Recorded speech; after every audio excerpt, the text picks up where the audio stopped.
بسم اللہ الرحمن الرحیم یا ایہا الذین آمنوا کتب علیکم الصیام کما کتب علی الذین من قبلکم لعلکم تتقون آمنت باللہ صدق اللہ مولانا العظیم۔ سامعین و ناظرین، جیسا کہ رمضان المبارک ماہ مقدس کی آمد ہے اور اس ماہ مبارک ماہ سیام میں بندہ ناچیز نے رمضان کے فضائل اور روزے کے مسائل کے متعلق ایک سیریز سٹارٹ کی ہوئی ہے۔ آج اس کا پہلا لیسن ہے، پہلا سبق ہے، اور وہ یہ ہے کہ قرآن کریم کے اندر اللہ رب العالمین نے سورہ بقرہ کی آیت نمبر 183 میں رمضان کے روزوں کی فرضیت کا ذکر فرمایا ہے۔ وہ آیت مبارکہ جو تلاوت کی گئی، اللہ رب العالمین نے ارشاد فرمایا یا ایھا الذین آمنوا کتب علیکم الصیام کما کتب علی الذین من قبلکم لعلکم تتقون۔ اے ایمان والو، تم پر روزے فرض کیے گئے ہیں جیسے اگلوں پر فرض ہوئے تھے کہ کہیں تمہیں پرہیزگاری ملے۔ اب اس آیت مبارکہ میں 3 چیزوں کا بیان ہوا ہے۔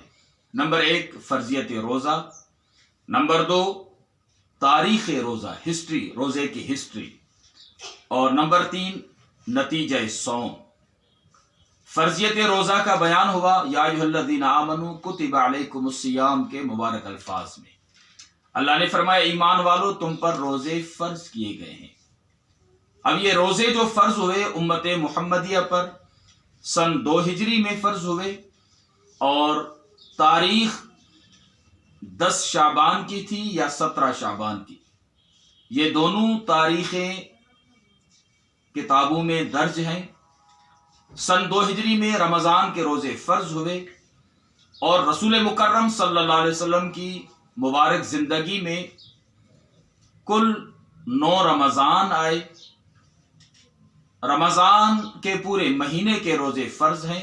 یہ مہینہ 29 کا بھی ہوتا ہے، 30 کا بھی ہوتا ہے۔ 29 کا اگر ہو جائے تو ثواب ہمیں 30 کا ہی ملتا ہے، اور رسول خدا صلی اللہ علیہ وسلم کی مبارک زندگی میں 9 رمضان آئے، جن میں سے 7 رمضان 29ویں تھے اور 2 رمضان 30 کے تھے۔ اللہ نے فرمایا یا ایھا الذین آمنوا کتب علیکم الصیام، ایمان والو تم پر روزے فرض کیے گئے۔ اس کے بعد آیت مبارکہ میں روزے کی تاریخ بیان کر دی گئی ہے، کما کتب علی الذین من قبلکم، جیسے تم سے پہلے لوگوں پر فرض ہوئے تھے۔